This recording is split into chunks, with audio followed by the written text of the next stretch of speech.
Patrick Riggins Show. Call in now, 865-243-TALK. That's 243-8255. And now your host, Patrick Riggins.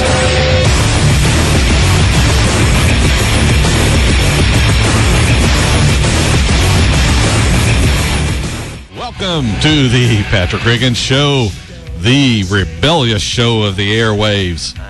I don't have, nor do I follow any marching orders from any political party.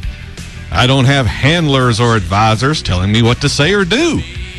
All I have is you, my listening audience. And from what you're telling us week in and week out, you agree with what we are trying to do here. Helping us along and spreading our message is the only radio station capable of covering such a wide area of this part of the country. It is none other than WNOX FM 100.3 with a massive 100,000-watt signal permeating parts of 5 states and 2 time zones. There is not a whole lot of ground not being covered. But if you happen to be on that rare not covered ground, you can tune us in over the internet at www.wnoxfm.com. If you do that, not only do you get to listen to this great radio show, you can watch us here in the studio as well, all from our live webcam. If you need that address again, it is wnoxfm.com. And along with me is one of the true rebels of the station. It's our producer, Tori, dancing the Billy Idol over here. Doing the fist pump. Yeah. I told Tori I'm gonna put us a little stage over here in a pole, and he can just jump up there and dance and pole. Well, maybe not the pole part. No. We may have people tuning out if we do that. Yes, you definitely have to. Yeah, so anybody that tunes in watches this camera all day from pretty much the time I come in to leave as I'm dancing, acting a fool. I do it for you people. Yes, maybe we could have people, they can stop by the station and put like dollar bills in a box or something. We'll have a tip jar out front. A little tip jar for Tori. Yes. WNOX, we are in Kingston Heights. Come by. Tip Tori. Tip Tori. And tip your waitress. All right, thank you again this week for dialing up 100.3 megahertz and listening to this show. If you're listening, watching over the internet, thank you for tuning in as well. The big news this past week was, of course, the Republican National Convention, and we have a couple of stories involving it. But first, like always, I'd like to point out something I didn't see really mentioned anywhere. During this convention, we had a lot of cheerleading, a lot of pep talk, and tons of feel-goodness going around. Did you feel the feel-goodness, Tori? I felt the feel-goodness. Did you? Did you watch any of that this week? No. there was something, what was, a convention? Yeah. There was a convention of big government people down in Tampa. Yeah. I stay on top of things. Yeah, that's all you get. And there's another one coming up. Who's next? It's more big government people, even bigger government people. That's why I don't pay attention. But what I've noticed is, everybody is so happy about nominating another person with, like we talked about, a big government solution to everything. The problem, as I see it, is that everyone who flew down there, for the most part, had to pass through the TSA Funhouse. You remember the old fun houses at the fair? You'd walk through a dark room and people would grab you through holes cut in the wall. If you ever went to a haunted house during Halloween, they do it there as well. But getting back to my point, just about everyone had to walk through the old fill-em-up cafe known as a TSA security checkpoint. You would think this would ring a bell in someone's head sooner or later that maybe, just maybe, this was a violation of our rights. All for the boogeyman of a terrorist attack against our airplanes. Yet for all the cheering and speeches and how we shall overcome, I did not hear anyone talking about how we were going to end this garbage, is a good way to put it. Here we are doing away, how are we going to do away with the nanny state we have? A lot of people talked about how they were going to stop the things Obama was doing and implement their so-called right way of violating our rights. I guess when a Democrat is in office, violating our rights is done in a way that is not acceptable to the Republicans. But when their guy is in office, violating our rights is done the correct and permissible way. From listening to some of the speakers this last week, I think that involves holding a Bible in one hand and my private parts in another. And no, I'm not being sacrilegious. I'm making a point. Because if we could, according to them, if we could just get God back into our security checkpoints, then everything would be okay. We could all sit around and sing hymns while our freedoms and liberties are carted off to some warehouse in Washington, reminiscent of the ending of Indiana Jones. I wonder if God ever gets tired of us invoking his name whenever we want to get people to allow us to do something unconstitutional.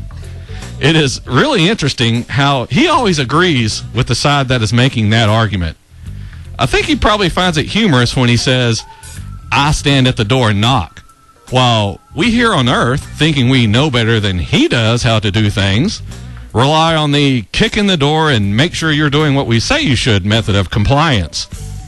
Now, whether you subscribe to Judeo-Christian beliefs or not, it is fairly easy to see that one as powerful as God is described to be lets us make our own decisions and then live with the consequences, while our government has all but decided that we cannot even be trusted to cross the street without being told when to do it. And if you do it at a time or place other than when they say it is okay, then they'll penalize you. And if you cannot be trusted to make that seemingly small decision in your life, then, well, how can you be trusted with anything else? This is the problem we're having in this country.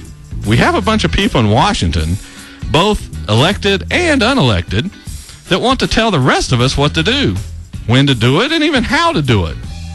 If we utter so much as a complaint or post something opposing this idea, then we are in danger of being carted off to a mental institution and committed against our will, because who in their right mind would oppose a government who is only wanting to take care of us? Well, we're up on the first break here real quick. This week we have a lot of stuff to get to.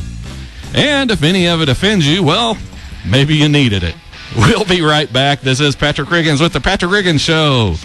We'll be back in a minute and a half, 2 minutes. Fighting for freedom, liberty, and the restoration of the Constitution. The Patrick Riggins Show. Call in now at 865-243-8255. That's 243-TALK. And now your host, Patrick Riggins. Welcome back to the Patrick Riggins Show. This is me, Patrick Riggins, along with our trusty producer, Tori, here, getting the music queued up. For those of you not watching, he was holding the cue sheet up and pointing out where, hey, I highlighted where we needed to cue that up, but I guess I didn't put it in front of your face and say, cue this. For anyone who doesn't check us out on the video camera, it is fun. It's got to be funny. You miss a lot. Especially this time of day, because this is the last hour for me, and I'm about goofy as it could be, as it is right now anyway, so. And I pretty much come in that way. Yeah, I like picking on Patrick, so he lets me do what I want. Yes, Tori gets a lot of latitude during this show. God help us all. Yeah. All right, again, this is the Patrick Riggins Show. You know, this is the one radio show where we try to make points that are grounded in truth, sound logic, and reasoning, and more importantly, is not afraid to voice them each week.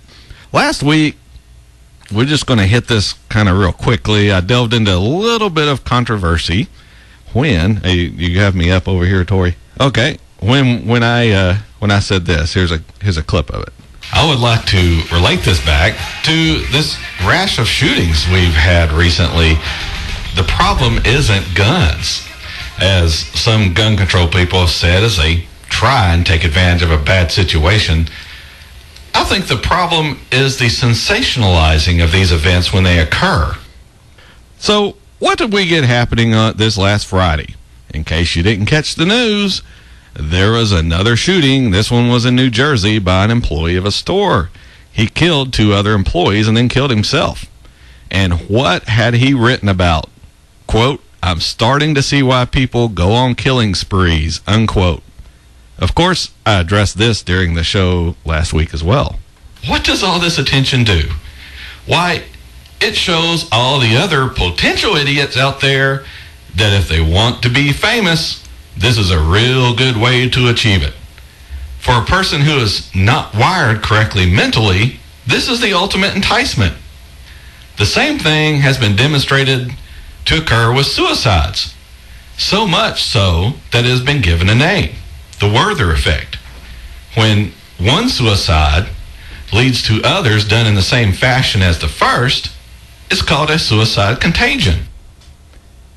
You see, by talking about these events over and over in the news, interviewing anyone and everyone connected with them, we are glamorizing all of this along with the people involved.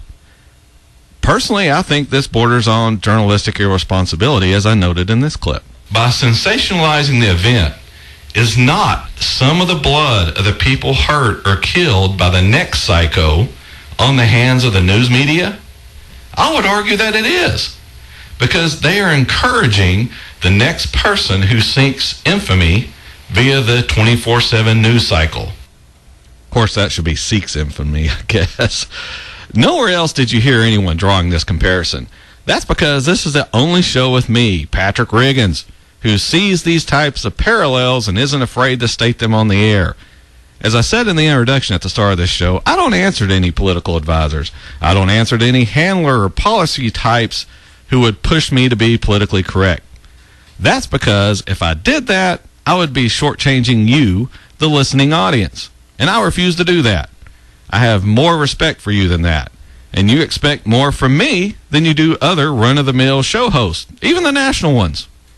One day they may achieve what we have done in such a short time on this show, but I highly doubt it. They are beholden to others, and eventually everyone will succumb to it unless you are on the lookout and are careful. These people show up and tell you how great you are, how great your show is, but why don't you just soften your rhetoric just a little on this point or another? Don't point out all the problems the party you're most closely aligned with is having.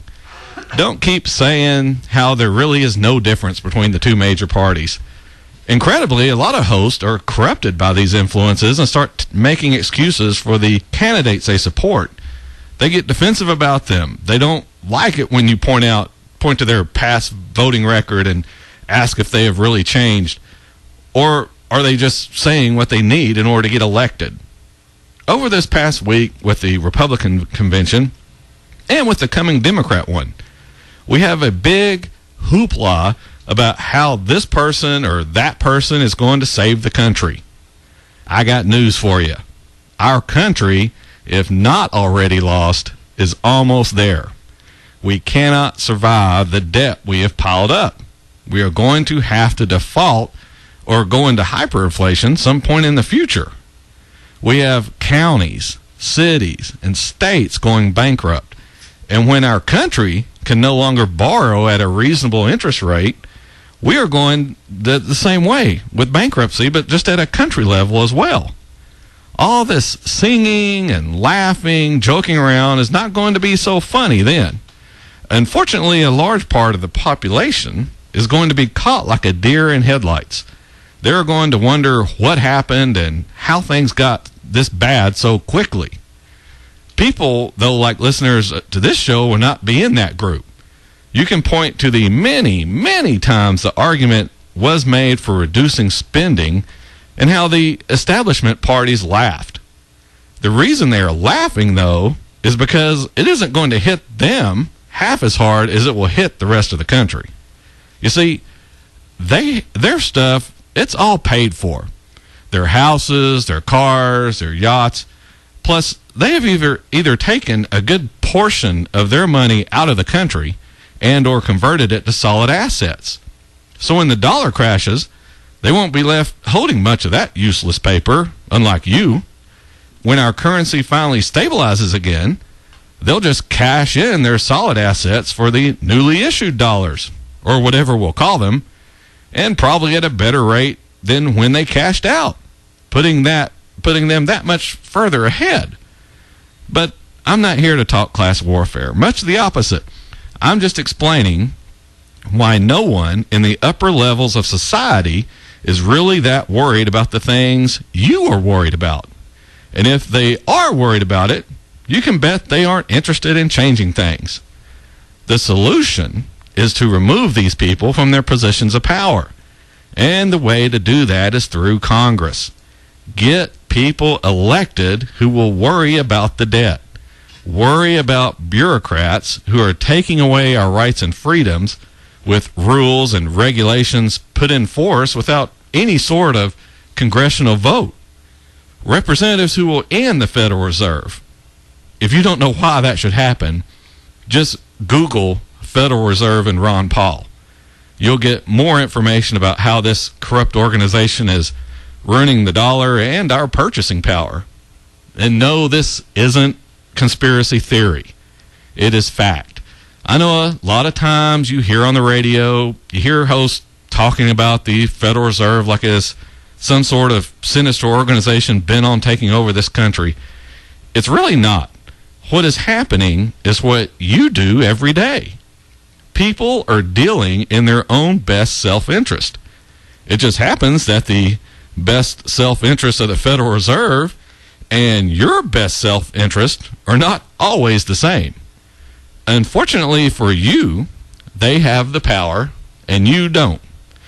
But if we get together and elect people who will start rolling all this back, then we'll move that power from Washington and the so-called elite and back to the people where it belongs. As I stated on this show before, and even today, and probably will again next week, the key to making all this happen is you. Not your neighbor, not your friends, it is you. Get on Google and find the next local political meeting with the party you agree with. Find out where and when they are meeting, and go to it. Get involved. Get your friends and family who think the way you do involved as well. Stop spending all your time griping about how things are and start making a difference. All it takes is a little bit of work if a lot of people are doing it. Many hands make for light work. But realize someone has to be the leader. Someone has to step up and decide to start turning this ship around. If you feel like you can do it, then there is no better time than this week to get started. You can do it. See, even Tori's getting pepped up here. Even if you don't want to be a leader, you don't have to be. Every great leader has a huge support network. The person in charge cannot do it all. You could distribute flyers or put in yard signs or work phone bank making phone calls. Maybe you even know someone who would make a good candidate for office. Convince them to run. If they're a little reticent about it, show them the support network you've built up. They aren't going it alone. It'll be a team effort. Now, if it sounds like I'm cheerleading a little bit, well, okay, I am. I guess in that way, I'm not real different than what happened this week at the conventions and what will happen next week at the Democrat convention. The key is I just want to get you involved. I want to be talking about your efforts and successes on this radio show one day. By getting involved, as I said, you start turning this ship around. We have too many people in the population today who want to sit back and watch someone else do it. They think the job is too big, or they don't know what to do. The key is just to get out there and educate yourself. These people who are active now politically didn't wake up one day knowing everything they needed to know. They learned it through, a lot of them, through on-the-job training. And that's the best training you can get. That's all I'm asking. Just go out there, start getting involved, and we'll start seeing this mess that we have literally in this country start getting cleaned up and turned around. We're up on the bottom of the hour here on the Patrick Reagan Show. It sneaked up on me here. So I'll stop pestering you for now, and we'll be back shortly with more. I am Patrick Riggins with the Patrick Reagan Show. Join us in a couple of minutes. Fighting for freedom, liberty, and the restoration of the Constitution. The Patrick Reagan Show. Call in now at 865-243-8255. That's 243-TALK. And now your host, Patrick Riggins. Welcome back to the Patrick Riggins Show, playing some old Jefferson Airplane. I guess that's before they converted over to a space vehicle and became Jefferson Starship.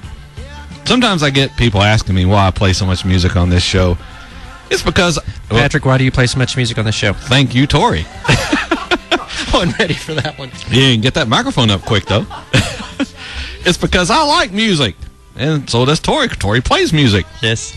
I like it a lot. And besides, the listening audience doesn't want to sit out there and hear all this stuff the government's doing to us without some sort of break. Well, I don't. Yeah, and playing a little music is a good way to enjoy that time between segments. You just put a little sugar on it, ain't you, Patrick? Yeah. Put a little sugar, put a little butter on it. Yeah, so it goes down a little easier. So that's a good way of putting that. Yeah. Well, you know, it's you don't want to have screaming and yelling the whole time. You want something, you know, a little break from it. And music's a great way to do it. So there you have it. There you have it. That's why when you get kind of mad at work or have an argument at work, you put in that rock music on the way home. But anyway, I digress. Oh, yeah. You know, sometimes we'll start a show and it'll be weird, and then it cleans up by the half break. This one was good, and now it's kind of deviating here at the break. So. Patrick usually has something planned out. Yeah. And I work to get him sidetracked off of it. And then it all falls apart. But hey, that's part of the fun of the show.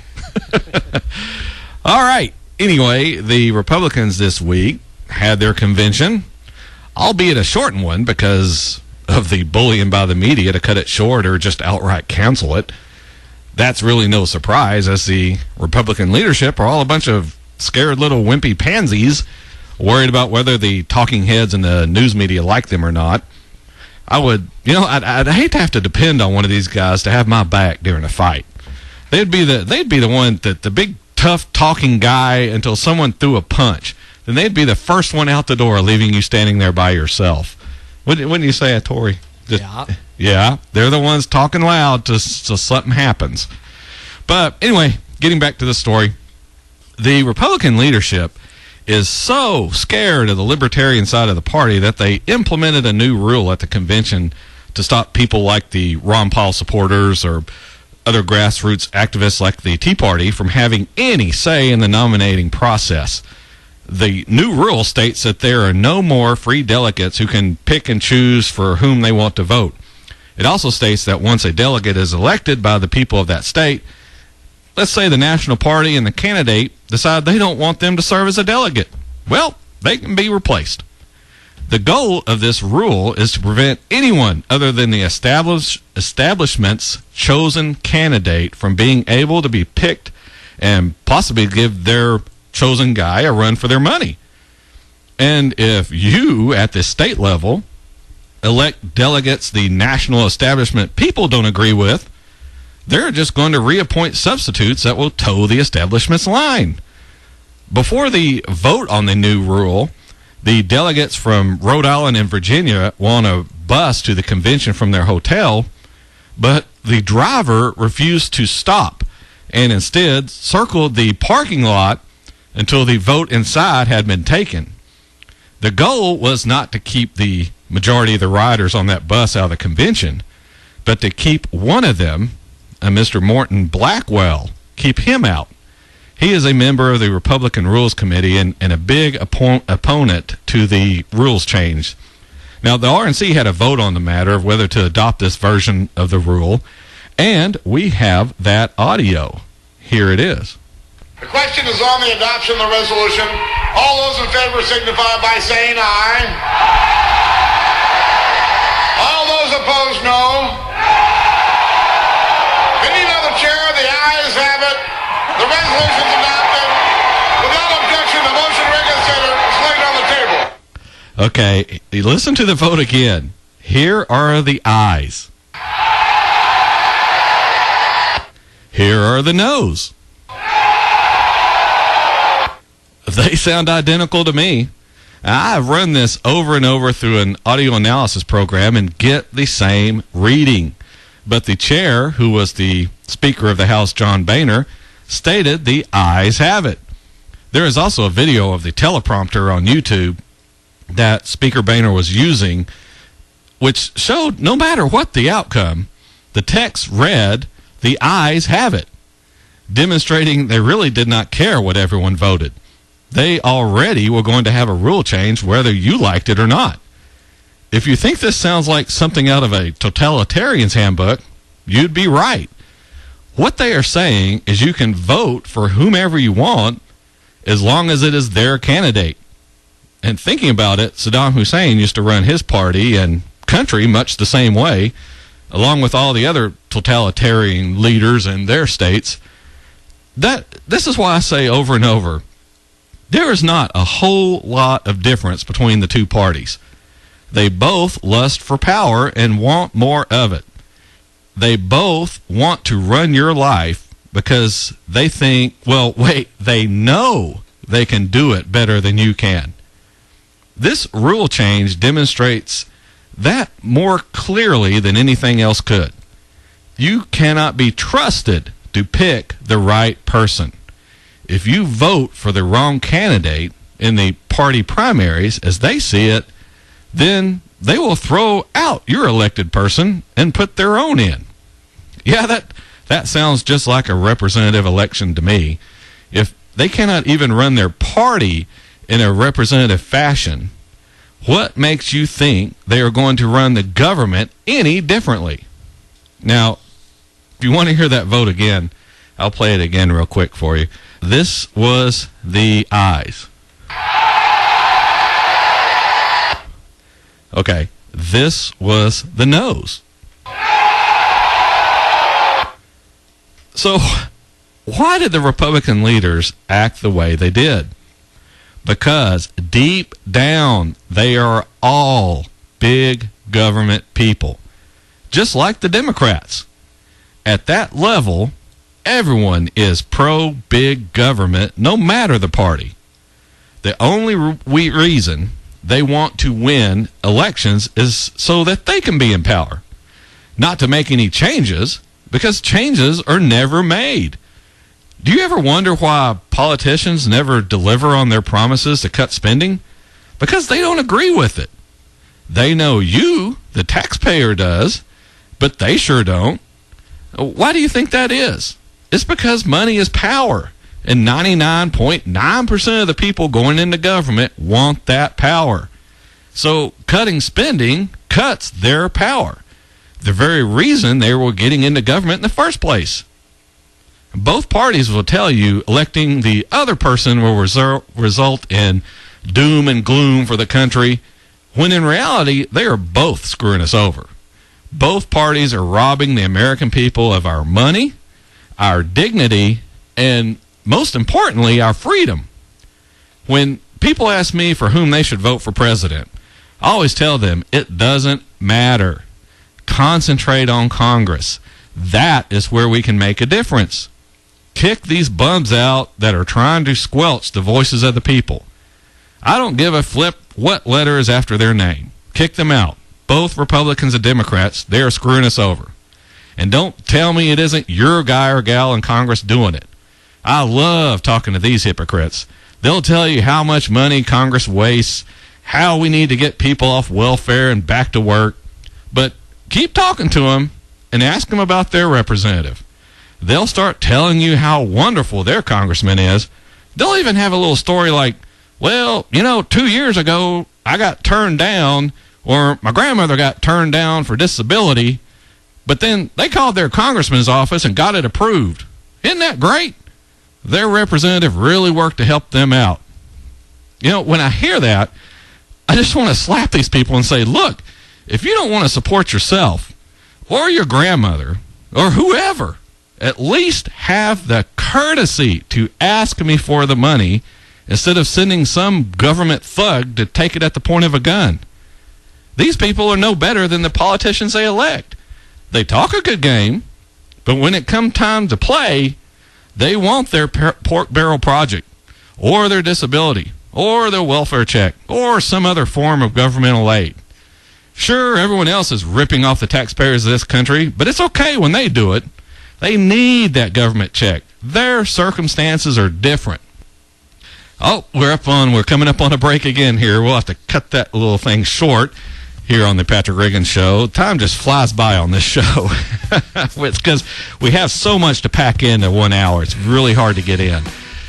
So we'll be back after a couple of messages here with some more fun and excitement for the last segment. Be with us. Yeah, Tori's ready. We'll be back in a couple of minutes. Fighting for freedom, liberty, and the restoration of the Constitution. The Patrick Riggins Show. Call in now at 865-243-8255. That's 243-TALK. And now your host, Patrick Riggins.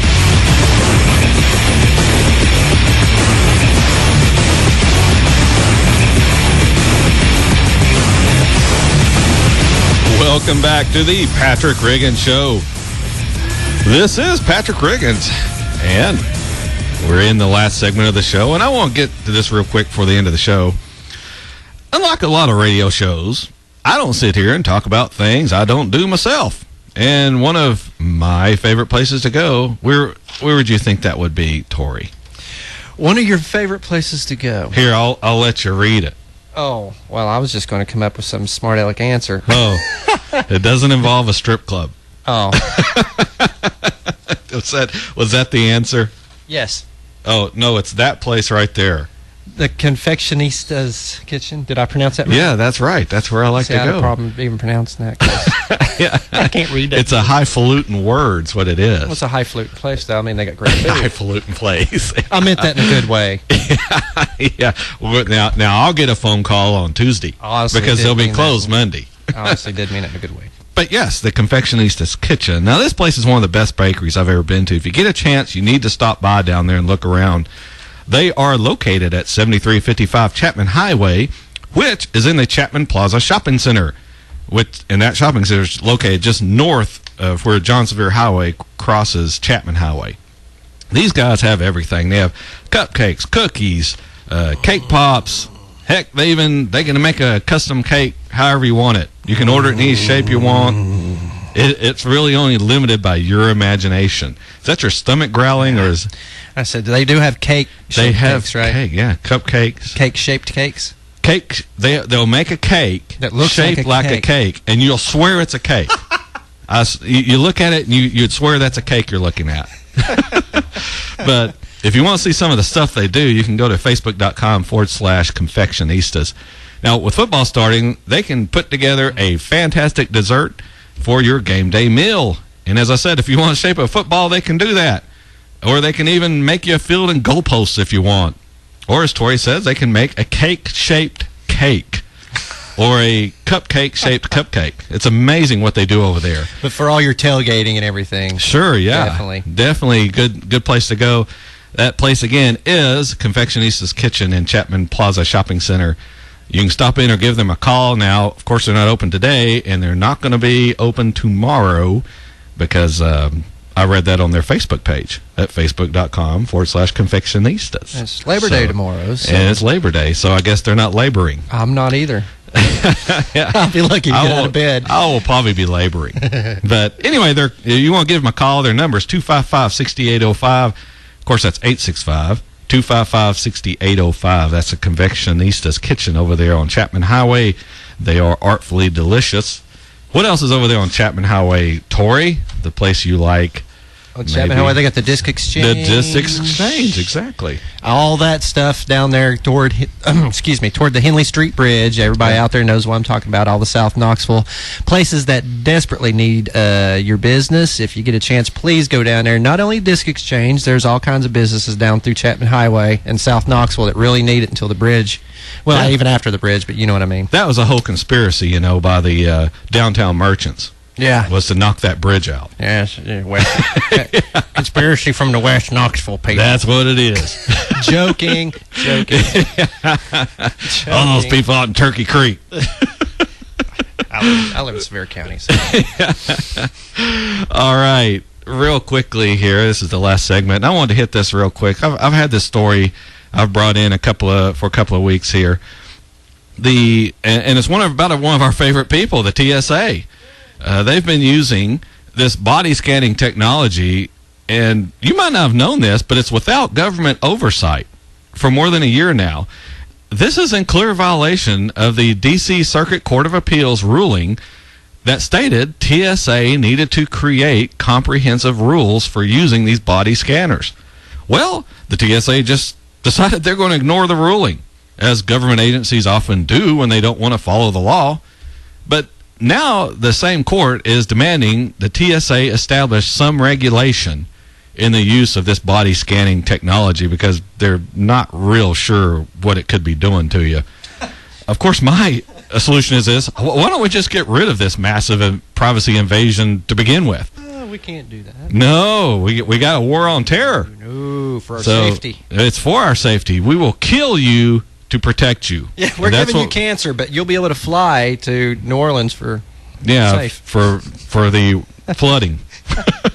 Because I like living below sea level. So, anyway, what we need really is a war on this intrusive government, and that's pretty much what this show's all about. If Congress fought half as hard at maintaining our liberty as they did at stripping it away, we wouldn't have to worry about these sorts of things. Now, being a hard-working and diligent show host, I did some digging around and found this court case which addresses this type of intrusion. Now, the court case is, I believe it's Kylo, K-Y-L-L-O, versus United States, 2001, if you want to look that up. Again, it's K-Y-L-L-O. I'm probably mispronouncing that, but type that into Google and you'll find it. Now, the constitutional question was, did the Fourth Amendment apply, which states the right people be secure in their persons, houses, papers, and effects against unreasonable searches and seizures? The issue was the federal government was using a thermal imaging camera to detect signs of marijuana cultivation inside a suspect's house. The government's argument was no warrant was needed because the thermal imaging device, quote, would only detect, quote, the heat radiating from an external surface of the house. Since the heat was basically discernible from outside the property, they argued the Fourth Amendment didn't apply. Now, fortunately, the Supreme Court didn't see it that way. They stated, whereas here the government uses a device that is not in general public use to explore the details of the home that would previously have been unknowable without physical intrusion, the surveillance is a search and is presumptively unreasonable without a warrant. I would argue that a body scanner is also not in general public use, and it is being used to explore the details of someone that would not be previously known without a physical search. So yes, we're talking about two different things, a home with a reasonable expectation of privacy versus a person in public, but the Fourth Amendment states the right of people to be secure in their persons, houses, papers, and effects. I would argue this would include someone in the airport. If they are not falling under the category of reasonable suspicion of committing a crime, then how do we justify running them through a body scanner or even patting them down? That's why I said we need to start working to undo this huge mess the government has created, and we have allowed it to create. Otherwise, it's going to continue to feed upon itself and get worse and worse until we end up living in a bureaucratically controlled tyranny. So, which is probably pretty much what we're in right now, speaking of which. Being the United States, it will be pretty uncomfortable for a while until we run out of money. But that's what will make it easy to implement. It won't hurt at first, and if it does, it won't be hurting you, so you won't care until it does, but by then, it will be too late. We will have the tyranny that we've been trying to work against. We're up on the end of the hour here, into the show. I tried to get to a couple of calls, but we had too much to get in here. But call in next week. We'll get to you. Of course, we'll have a packed show again, but we're trying to work a little bit more calls in each show. Thank you again for listening to this show. If you'd like more information about it, you can go to our Facebook page at facebook.com/Patrick Riggins Show. Also, be sure and hit the like button. And if you need to know how to spell Riggins, it's Riggins. If you'd also like to follow us on Twitter, you can go to the little @ Patrick Riggins. If you want to listen to a show or you miss one, you can go to youtube.com/Patrick Riggins Show. youtube.com/Patrick Riggins Show. Join me next Sunday afternoon where once again we'll talk about freedom, liberty, and the restoration of the Constitution. This is Patrick Riggins along with Tori. Yes. Yes. And we will see you next Sunday. Have a great week. See ya.